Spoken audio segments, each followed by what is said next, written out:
Okay, last two questions. Elizabeth, would you like to ask a question, and where are you from? Yes, please.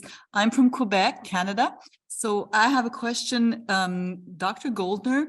I have arthritis since last year, and I saw it was related to organic grains. And I was wondering if in your program, if you had to restrict those or not, and also organic soy milk, is that a problem or not?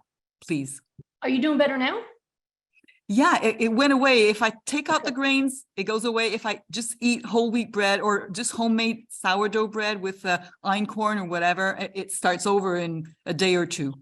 Yeah, so there is no grains on my healing protocol. There are people who are able to tolerate some. I found people are not typically allergic to gluten so much as the processed foods that the gluten is in, processed flour, stuff like that. But if you do have a sensitivity to grains, I would just take them out. They're not a part of the healing plan. It's just something people look forward to adding back when they're healthy. Soy milk, I have seen problems with. I think whatever they do to turn it into the soy milk is a problem, because tofu and edamame, I've not seen problems with at all. But sometimes people have what looks like an inflammatory reaction to soy milk. So usually when people are on my plan, I actually recommend they use the unsweetened almond milk, just because that's the one we've been using since the beginning. And unless someone has a nut allergy, it's worked really well for people's recovery.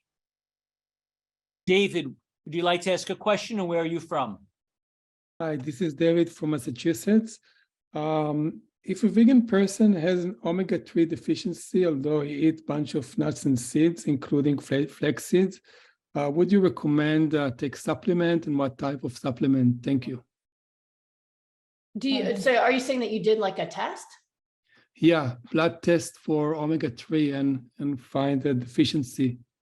I don't really trust those tests very much, because they're looking at the blood level versus the level of omega-3 that's been incorporated into your cell membranes.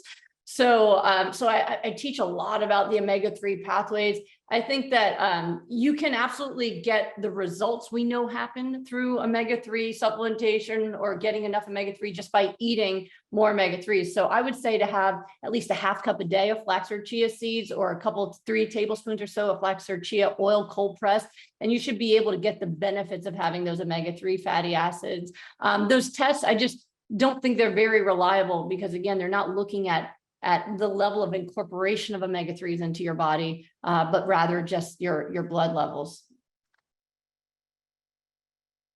Pam, did you want to comment on that last question at all? Yeah, I think that nutrient testing is dicey, because nutrient levels fluctuate from minute to minute. And I think that it depends on the lab that these specimens are sent to. There are some labs that find everybody to be deficient in everything. That's the whole point. And so I think you have to be careful who's running the test and where it's being sent to. I think the better way to look at this, I mean, there are definitely some times when you have to do this kind of testing, but I think the better way to look at this is not to try to micromanage your blood work minute to minute. It's to say, okay, what's the totality of the way that you're living your life? What are you eating? How much exercise? Are you getting out in the sun? Are you drinking enough water? What's your life like? Or what are your stress levels like? Are you happy? What kinds of changes do you need in your life? That sort of thing, that paying attention to the whole. I think that one of the shortcomings of medicine is this reductionist approach. We're paying attention to everything but the totality of the patient's experience and living. And I like to get back to paying attention to that. I'm healthy for a whole lot of reasons. I eat well, and I'm hydrated, and I exercise, and I have a great life. I'm like Dr. Goldner. I have a great life filled with great friends and meaningful work to do. And I think all of that's all part of the picture of health, not micromanaging. Am I getting enough omega-3, and what does my blood test show? Dr. Popper, do you eat a whole food plant-based diet? I do. I'm a well-known vegan, and I'm glad I made the choice. I did it for my own reasons. So my advice to, and I tell people, it's great if you want to adopt a vegan diet, I can show you how. I think that the biggest thing that I've seen, we are involved in community health. We get everybody. We get people who are 18 years old and they're 20 pounds overweight. We get people who are 50 years old and have 19 diseases and take 11 drugs and 2 pages of supplements, right? And so I don't think you can do a one-size-fits-all approach. And so what we've basically done is we have a diagram that shows people how to eat a health-promoting pattern. And it works for everybody. We have had great success with people getting healthy and restoring their health with this pyramid. Our goal is to get lots of people to do it. And it's not so much about what I do. The name of my company is not I want to be like Pam. The name of my company is Wellness Forum, because I'm crazy. I mean, I'm a lunatic. If there's a term called wretched excess, if you look for it in the dictionary, that's me. That's the way I do exercise. That's the way I do food. That's the way I do work. It's the way I do everything, but it's not necessarily the way that most people want to live their lives. And certainly people who are not in the business of taking care of themselves all day long, like I am, right? So yeah, I eat a vegan diet. I adopted it 30 years ago. Super glad I did. Have no intention of going back, but what I'm doing with the public is not about me. It's about what we have to do to get those people to make permanent change, because 30 days of perfection is not it. It's 10 years of doing really, really well that matters, right? That's the goal. Year upon year upon year of sticking with it. Okay. Do you want to each make a 15-second closing statement? You go first. Okay.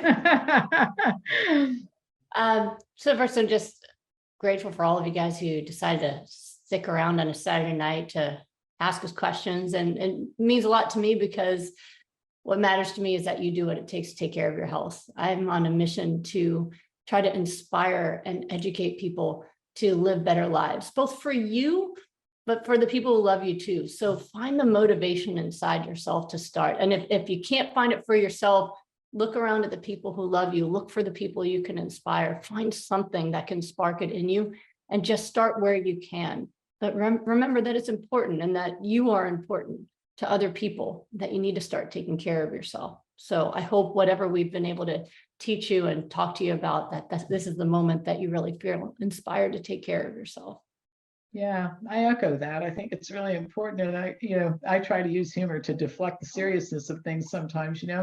People take care of other things much better than they take care of their bodies. Have you ever seen somebody driving on a flat tire for 6 weeks and you say, did you know your tire's flat? Well, I know, but I got kids playing soccer and a lot of overtime at work, so I just don't have time to fix the car, right? Have you ever been at somebody's house where it's raining inside and you say, you realize you need a new, oh yeah, I know, but you don't understand, we're taking a vacation soon. And people don't put off maintaining other important things. And my gosh, people, your body is more important than your house or your car. I'm not saying don't pay attention to those things, but think about, you have one body. And if you take care of it, you can have a long, spectacular life, because health allows you to do that. If you don't take care of it, your whole life gets tied up with sickness. It becomes your full-time job just to manage the doctors and the drugs, and it is not a way to live. I watched my mother do it, and it really inspired me to make sure that I did not go down that same path. So take advantage of all the great stuff you learn at this conference. And Steve, thank you so much for doing this every year. We really appreciate it. Thank you both. We really appreciate you both sharing yourself so freely and having so much brilliant information that you took your time to find out, and then you share with us. I find that in today's world, it's, getting a doctor's appointment is a whole production. Sometimes they don't have an appointment for a while. It's hard to get them on the phone. So for people like you to, for free, come and share amazing information, we really value it. It's not so easy to get. So thank you very much. I'd like to unmute everyone. So anyone else who wants to thank you. Thank you. Thank you. Wonderful. Thank you so much. Oh, amazing. Thank you so much. Ladies, Good job. Yeah. Wonderful. Thank you, ladies.